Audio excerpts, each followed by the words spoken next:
c'est Valérie, mon épouse, qui a créé cet établissement en 1994 et je l'ai rejoint en 2000. On a toujours, depuis cette époque-là, fait valoir les vins de notre région, donc certes les 5%, mais aussi les Côtes d'Auvergne, parce qu'on est entre le Puy-de-Dôme et on est sur la fin du Bourbonnais ou de l'Allier. Alors nous, on a toujours défendu le 5% parce qu'il était très décrié au niveau régional, alors qu'en fait, il y a toujours eu de très bons élèves dans la classe 5%. Depuis qu'on est en AOP, ils sont plus fiers.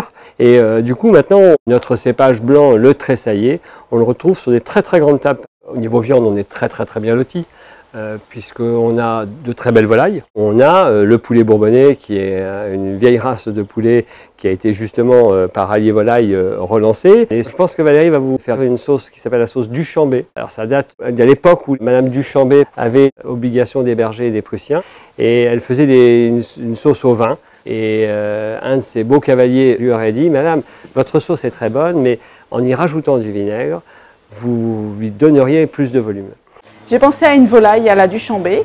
C'est une volaille un blanc de volaille qui va être cuit avec des échalotes ciselées, vinaigre blanc, huile, beurre clarifié, fond blanc, sel, poivre, vin blanc de 5% et crème. Pour commencer, on va faire revenir le blanc de volaille avec un petit peu de beurre clarifié et un petit peu d'huile. On va assaisonner notre blanc de volaille. Voilà, et on va le faire revenir. Avec le beurre clarifié, l'avantage c'est que ça ne brûle pas. On fait fondre du beurre tout simplement, soit dans une casserole, soit au micro-ondes. Et avec une cuillère, on enlève simplement le petit lait. Là, on est bien au niveau de la couleur.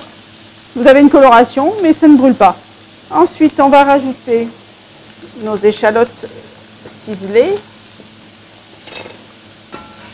On laisse bien revenir. Ensuite, un petit peu de vinaigre blanc, une bonne cuillère, un petit peu de vin blanc. Alors, ce que je fais, pour pas que ma volaille soit trop cuite, je l'enlève. Parce que le but, c'est qu'elle soit moelleuse. Une volaille trop cuite, ça va pas être agréable. Ensuite, la réduction va se faire. On va rajouter un petit peu de fond de volaille. Une fois que ça a réduit, on ajoute la crème. La crème va amener l'onctuosité. Il faut laisser réduire, laisser cuire la crème, qu'elle prenne toute sa saveur et tous les goûts. Ensuite, je vais replonger mon blanc de volaille pour bien le napper. Il était juste cuit, moelleux, et c'est ce qu'on recherche en fin de compte. Alors, soit on va le servir avec une terrine de pommes de terre ou une petite purée de carottes, un petit assortiment de carottes qui peut être sympa aussi, ça ira très bien. C'est vraiment typiquement bourbonnais.